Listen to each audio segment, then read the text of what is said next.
ఆంధ్రప్రదేశ్లో పాడి పరిశ్రమ గ్రామీణ కుటుంబాలకి నిలకడైన ఆదాయ మార్గంగా నిలిచింది. పాల ఉత్పత్తులకు ఎప్పుడు గిరాకీ ఉండడం వల్ల చాలామంది రైతులు దీనిపైన ఆధారపడి జీవిస్తున్నారు.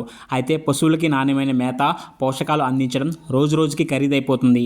ఈ భారాన్ని తగ్గించేందుకు రాష్ట్ర ప్రభుత్వం కొత్త రాయితీ పథకాలను ప్రారంభించింది. గెడ్డి విత్తనాలపై 75% రాయితీ అందుబాటులోకి వచ్చింది.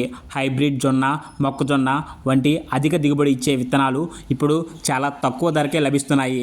ఉదాహరణకి 5 కిలోల జొన్న ప్యాకెట్ అసలు ధర ₹460 కాగా రైతు కేవలం ₹115 చెల్లిస్తే సరిపోతుంది. మొక్కజొన్నకు కూడా ఇదే విధంగా రాయితీ వర్తిస్తుంది. ఒక్కో రైతుకి 5 నుంచి 20 కిలోల వరకు ఇవి అందజేస్తారు.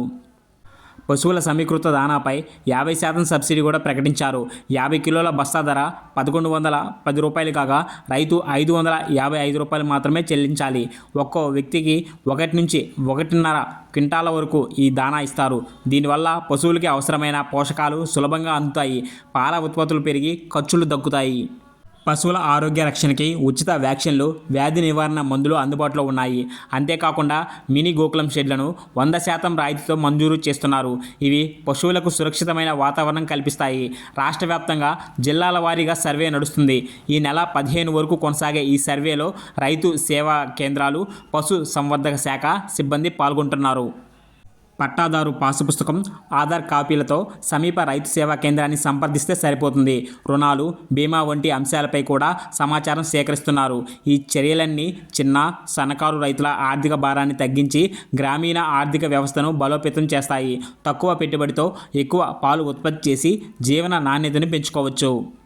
భవిష్యత్తులో గెడ్డికోత యంత్రాలపై కూడా రాయితీ రానున్నాయి.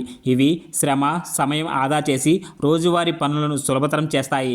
రైతులు ఈ అవకాశాలని సద్వినియోగం చేసుకోవాలని అధికారులు సూచిస్తున్నారు. సమీప పశుసంవర్ధక శాఖ కార్యాలయం లేదా రైతు సేవా కేంద్రాల్లో వివరాలు తెలుసుకోవచ్చు. పాడి రైతుల కోసం ఏపీ ప్రభుత్వం అనేక కార్యక్రమాలు, ప్రోత్సాహాలు అందిస్తుంది. వారు ఆర్థికంగా నిలదొక్కునేందుకు ఏపీ పశుసంవర్ధక శాఖ రాయితీతో కూడిన దానా, గెడ్డి విత్తనాలు, వ్యాక్సిన్లు అందిస్తుంది. ఈ అవకాశాన్ని రైతులు సద్వినియోగం చేసుకోవాలని ప్రభుత్వం కోరుతుంది. ప్రభుత్వం రైతులకు త్వరలోనే రాయితీతో గెడ్డి కోత యంత్రాలను కూడా అందించనుంది.